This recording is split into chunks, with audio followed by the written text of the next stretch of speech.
I spent weeks planning Ethan's 22nd birthday party.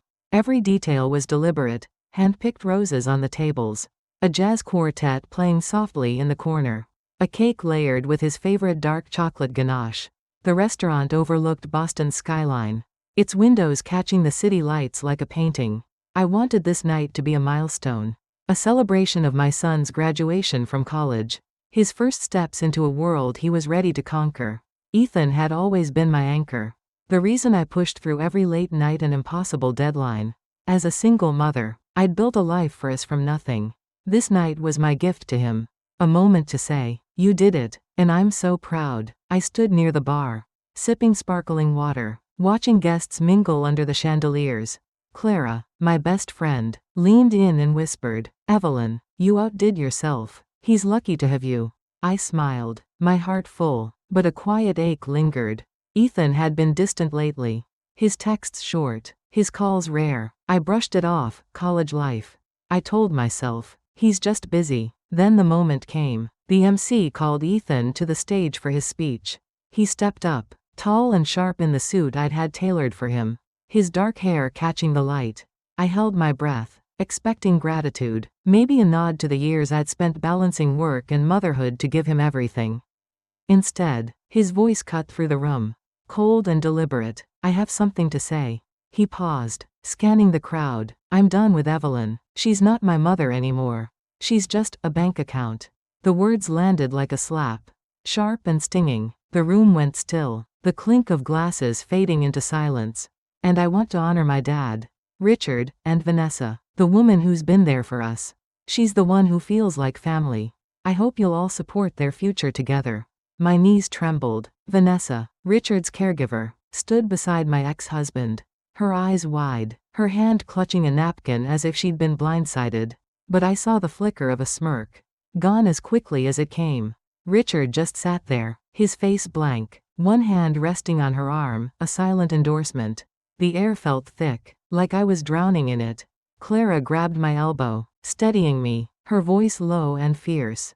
"Evelyn, breathe, don't let them see you break." Ethan didn't flinch. He looked at me, his eyes hard, and said, "You should stick to your spreadsheets. Evelyn, families aren't built with money." The room spun. Everything I'd poured into him, every late night, every sacrifice, crumbled in that moment. Clara stepped forward, her voice slicing through the hush.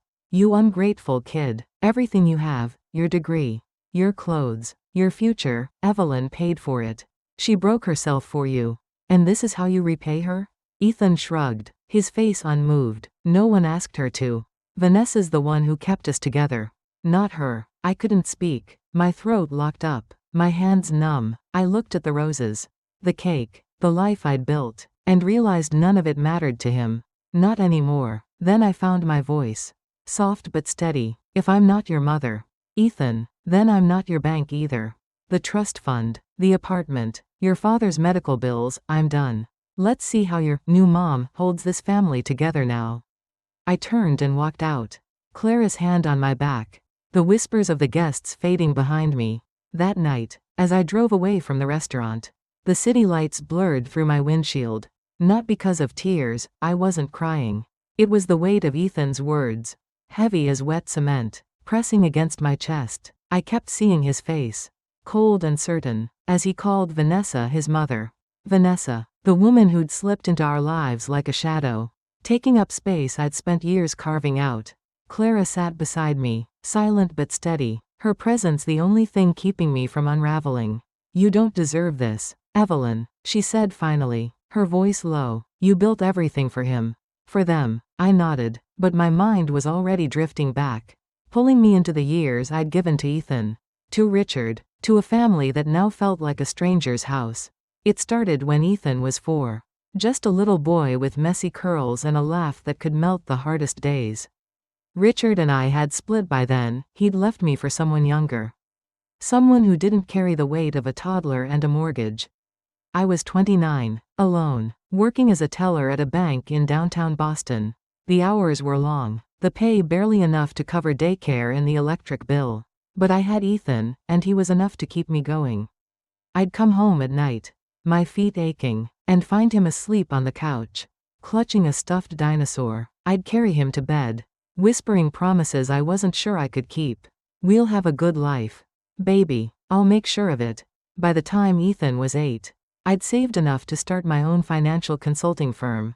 It wasn't glamorous, Clara and I rented a tiny office above a deli. The kind that always smelled like pastrami.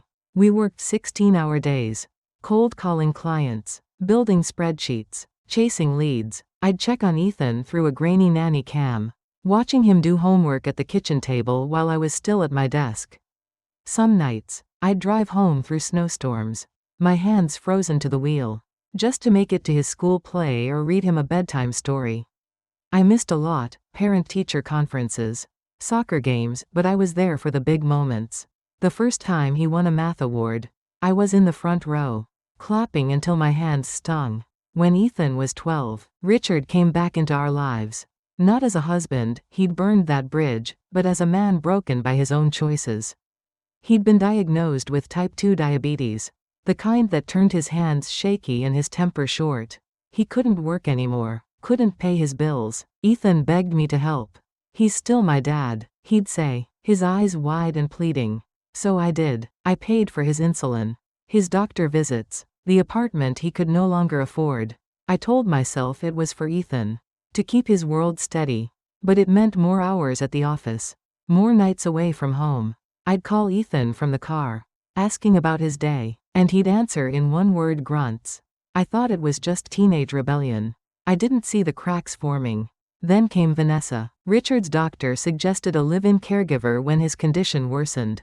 I was burning out, my stomach knotted from stress, my sleep stolen by worry. Vanessa showed up like an answer to a prayer, polished, soft-spoken, with a nursing degree and a smile that felt like a warm blanket. Ethan took to her immediately.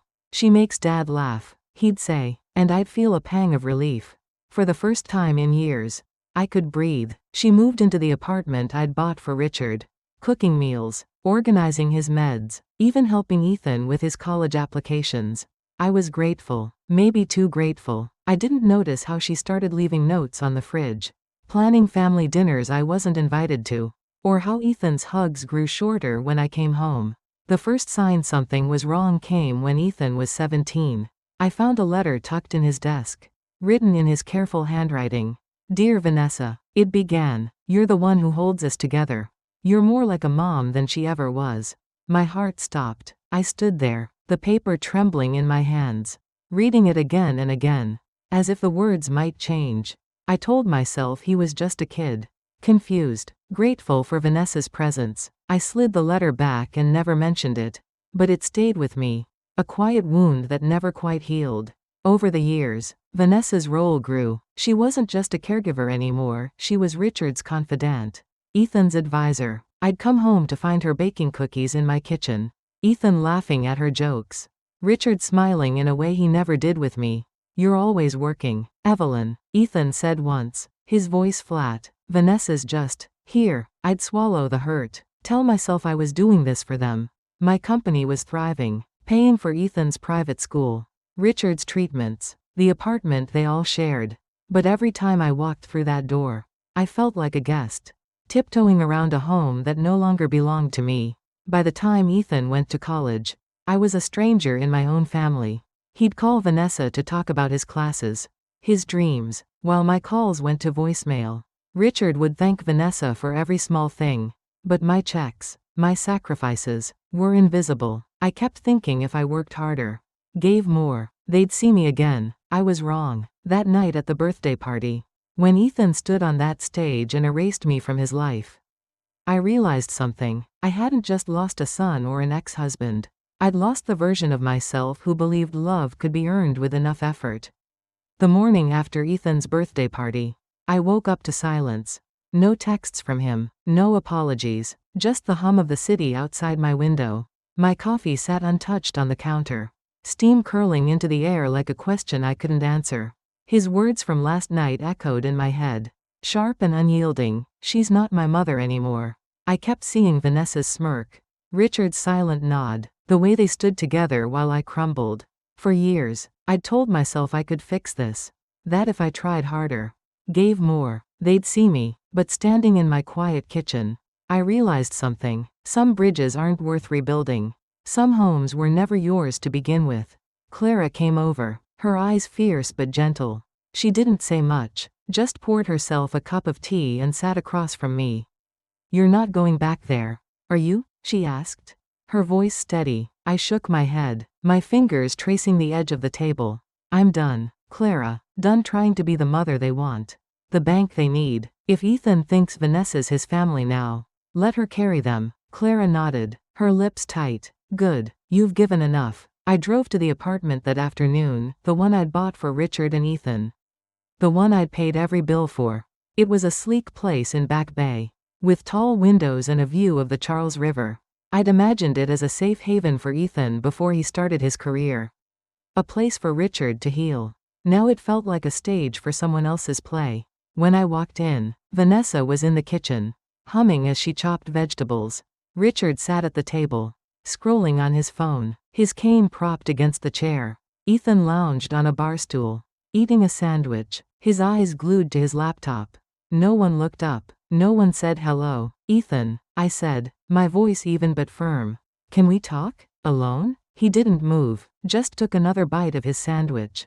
"Whatever you have to say. Say it here." Vanessa glanced over her shoulder, her knife pausing mid-chop. Richard's eyes flicked up, then back to his screen. I swallowed the knot in my throat and stepped closer. "I know I wasn't always there when you were growing up. I was working, building a life for us. But that doesn't mean I didn't love you. I'm willing to change, to be here more, if you'll let me." Ethan laughed, a dry, hollow sound that cut deeper than his words last night. "Change? You're too late, Evelyn. We're a family here." He gestured toward Vanessa and Richard. "You were always just the paycheck." Vanessa didn't turn, but I caught the curve of her lips. Smug and satisfied. Richard cleared his throat, his voice sharp. "Don't make this about you, Evelyn. Vanessa's been here. She gets us. You never did." I stood there, the air heavy, my pulse loud in my ears. For a moment, I saw myself as they did, a machine, a wallet, a woman who'd failed them by succeeding. Then I remembered the nights I'd stayed up balancing budgets, the mornings I'd driven through blizzards to pay their bills, the years I'd carried their weight. And I was done. "All right," I said, my voice low but steady. "If I'm not your mother, Ethan, and you're not my family, then I'm not your bank either. The trust fund, this apartment, Richard's medical bills, they're done. Vanessa's your family now. Let her pay the rent." Ethan froze, his sandwich halfway to his mouth. Vanessa's knife stopped, her shoulders stiff. Richard's phone slipped from his hand, clattering on the table. "What are you talking about?" Ethan said, his voice cracking. I didn't waver. "I mean exactly what I said. I'm pulling everything. The trust fund I set up for you. The lease on this place. The credit cards. Your father's treatments. All of it. Let's see how Vanessa holds this family together without my money." Vanessa spun around, her face pale. "Evelyn, that's not fair. You can't just." I raised a hand, cutting her off. "Don't. You wanted to play house. Now it's yours to keep." I turned to leave, my heart pounding but my steps sure. As I reached the door, Ethan's voice stopped me, soft and uncertain. "Mom." It wasn't a plea, more a reflex, but it hung in the air. I didn't look back. I walked out, the river glinting outside, the wind sharp against my face. For the first time in years, I felt something shift inside me, not freedom. Not yet, but the beginning of something solid. Something mine. Walking out of that apartment felt like shedding a skin I'd worn too long. The air outside was crisp, the Charles River glinting under the afternoon sun, and for the first time in years, my shoulders felt lighter. I wasn't free, not yet, but I was awake. Ethan's voice, that soft, "Mom," as I left, lingered in my mind, but I pushed it down. I'd spent too long chasing his approval, Richard's gratitude, Vanessa's lies. Now, it was time to take back what was mine. The next morning, I sat in my office, the one I'd built from late nights and endless cups of coffee. The view of Boston's skyline stretched out beyond my window, steady and unmoved, like a reminder of what I'd created. I called my financial advisor, Laura, and told her to freeze every account tied to Ethan and Richard, the trust fund, the credit cards, the utilities for the apartment. "Are you sure, Evelyn?" she asked. her voice careful. This is permanent. I didn't hesitate. I've never been clearer. Next, I contacted Richard's clinic, canceling his upcoming appointments and redirecting all future bills to him. I wasn't cruel, I made sure his current meds were covered for the month. But after that, they were on their own. By noon, I was on the phone with my attorney. Sarah, a sharp woman Clara had recommended. I want to review every transaction linked to my family. I told her, something's not right. I can feel it. Sarah didn't ask questions. Give me a week, she said. I'll dig. That evening, I drove to a small house I'd bought years ago. A quiet place by the Neponset River. It was meant to be my retirement escape. A sanctuary I'd never had time to use. Now, it was my refuge. I unpacked a single suitcase, opened the windows, and let the sound of the water wash over me. For the first time in forever, I cooked for myself, just a simple pasta. The kind I used to make when Ethan was little. It felt like a small rebellion. A meal that wasn't for anyone else. A few days later, Sarah called. Evelyn, you need to see this in person. I drove to her office, my stomach tight with anticipation. She spread out a stack of documents, bank statements, wire transfers, receipts. Vanessa's been moving money, she said, pointing to a highlighted line. Your name's on these, but the signatures aren't yours. She's siphoned off nearly $150 from Ethan's trust fund over the past 2 years. Funneled into an offshore account in the Cayman Islands. My breath caught. The trust fund was for Ethan's future, his startup. His dreams. I'd built it dollar by dollar. Sacrifice by sacrifice. And Vanessa had taken it. There's more, Sarah said, her voice low. Ethan signed some of these transfers. I stared at her, the words not quite sinking in. Ethan? She nodded, sliding a document across the table. His signature, unmistakable, was on a form authorizing a $20 transfer. He might not have known what he was signing. She said, Vanessa's good. She's been playing a long game. My mind raced back to Ethan's cold stare at the party. His blind loyalty to Vanessa. Had she manipulated him into this? I felt a mix of anger and pity. But I pushed it aside. I needed answers. I called Vanessa and asked to meet her at a cafe downtown.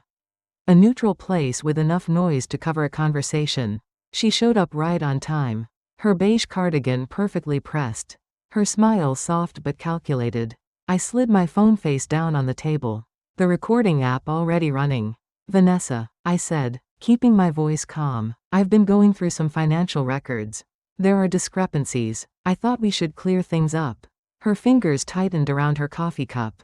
But her face stayed composed. I don't know what you mean. Evelyn, I just handle Richard's care. You know that. I leaned forward, my eyes locked on hers. Then explain why my name's on reimbursement forms I never signed. Or why Ethan's trust fund is missing $150, wired to an account in your name. Her smile faltered, just for a second. You're mistaken, she said, her voice a little too smooth. Richard asked me to manage some things. Ethan signed off on it. He wanted to help his dad. I raised an eyebrow. Help his dad? Or help you? Because those transfers didn't go to Richard's medical bills. They went offshore. Care to explain? Vanessa's eyes darted to the window. Then back to me. She laughed. A nervous sound. You're always so paranoid. Evelyn, I've been keeping this family together while you were off playing CEO. Ethan trusts me. He knows I'm here for them. I didn't blink. Then why did Ethan sign a form he didn't understand? Did you tell him I was abandoning him? That I didn't care? Her silence was louder than any confession. I pressed harder. How much have you taken? Vanessa? And don't lie. I have the records. She leaned back, her mask slipping. Fine, she said, her voice sharp now. I moved some money. Richard's care isn't cheap. And Ethan wanted to help. He signed because I told him you were cutting them off. That you didn't care if his dad lived or died. He believed me because you were never there. Evelyn, you made it easy. My heart twisted, not just for the money, but for Ethan, my son. Manipulated into betraying me. The twist hit harder than I expected. He'd been part of her scheme. Not out of malice, but because she'd poisoned his mind against me. I stood, my hands steady despite the storm inside. Thank you, Vanessa. That's all I needed to hear. Her face paled. What do you mean? I smiled, just enough to unsettle her. The truth has a way of catching up. You'll see. I walked out, the cafe's warmth fading behind me. My phone still recording every word. That night, I sent the audio to Sarah. File the charges, I told her. Fraud, identity theft, whatever sticks. I want her to answer for this. But the real weight wasn't Vanessa's lies, it was Ethan's signature on those forms. I drove to the apartment again. Unannounced, Ethan was alone, sitting on the couch, his laptop open to a job application. He looked up, startled, his eyes tired. Evelyn, what are you doing here? I didn't sit. Did you know Vanessa was stealing from your trust fund? That she used my name to do it? He blinked, confusion crossing his face. What? She said you were going to cut us off. That we needed to protect Dad's care. I slid a copy of the transfer form across the coffee table. You signed this, Ethan. $20, gone. Did you even read it? He stared at the paper, his hands shaking. She said it was for Dad. I trusted her. His voice broke, and for a moment, I saw the boy who used to cling to me during thunderstorms. But I couldn't soften. Not yet. You chose her over me. I said quietly. You signed away your future because you believed her lies. Now you're going to have to live with that. I turned to leave, my heart heavy but my resolve firm. Sarah was already preparing the lawsuit. Vanessa's days of playing house were numbered. The courtroom was smaller than I'd imagined. Just a few rows of wooden benches and a window letting in slants of morning light. I sat at the plaintiff's table, my hands wrapped around a paper cup of chamomile tea, still warm from the cafe downstairs. Sarah, my attorney, stood beside me, her voice crisp as she laid out the evidence, bank records, forged signatures, the audio of Vanessa's confession. Across the room, Vanessa sat alone, her beige cardigan swapped for a plain gray sweater, her face stripped of its usual polish. No makeup, no soft smile. She looked ordinary, like any woman you'd pass on the street. But I wasn't fooled. I'd seen the truth behind her mask. When Sarah played the recording, Vanessa's voice filled the room, cool and unapologetic. I moved some money. Ethan signed because I told him you didn't care if his dad lived or died. The judge's pen paused, her eyes narrowing. Ethan was there too, in the back row, his hands clasped so tightly his knuckles were white. He didn't look at me, didn't move, just stared at the floor as if he could disappear into it. I didn't look at him either. My focus was on Vanessa, on the justice I'd come to claim. The verdict came quickly. Vanessa was found guilty of fraud and identity theft, ordered to repay $150 in stolen funds from Ethan's trust fund. She faced 18 months of community correction, her nursing license revoked pending further investigation. Sarah leaned over, her voice low. You did it, Evelyn. It's over. But it didn't feel like a victory, not yet. It felt like closing a book I'd been forced to read for too long. As we left the courtroom, I caught Ethan's eye for a moment. His face was pale, his college jacket faded but clean. And for a second, I saw the boy who used to draw me pictures of our family. But I kept walking. Some wounds heal slowly. That night, I went back to my river house, the one I'd made my own. Clara was waiting, a bottle of red wine and 2 glasses on the counter. You won, she said, her eyes bright with something like pride. I shook my head, pouring us both a glass. I didn't win, Clara, I just stopped losing. She smiled, the kind that said she understood. We sat on the porch, the Neponset River murmuring below, its surface catching the last of the sunset. I told her about the courtroom, about Vanessa's defeat, about Ethan's silence. He's working now, Clara said, her voice soft. A part-time job at a bookstore. His startup dreams are on hold. The trust fund's gone, and his financial aid fell through. He's learning the hard way. I nodded, sipping my wine. I didn't gloat. I didn't need to. Ethan's choices had built his own consequences, just as mine had built my strength. A few days later, an email arrived from him. The subject line was simple, I'm sorry. I opened it, my heart steady but curious. Evelyn, it began. I was wrong. Vanessa told me you were abandoning us. That you didn't care. I believed her because it was easier than facing how little I knew you. I signed those papers thinking I was helping Dad. I didn't know. I'm working now, trying to stand on my own. I don't expect you to forgive me. But I want you to know I see it now, everything you did for us. If you're ever ready, I'd like to talk. As your son, Ethan. I read it twice, then set my phone down. The words were sincere, but they didn't erase the years of distance. The sting of his betrayal. I wasn't ready to answer, not yet. Instead, I walked to the river. The water dark and quiet under the stars. I thought about the apartment I'd sold. The one I'd bought for them. Now empty. I thought about the company I'd built.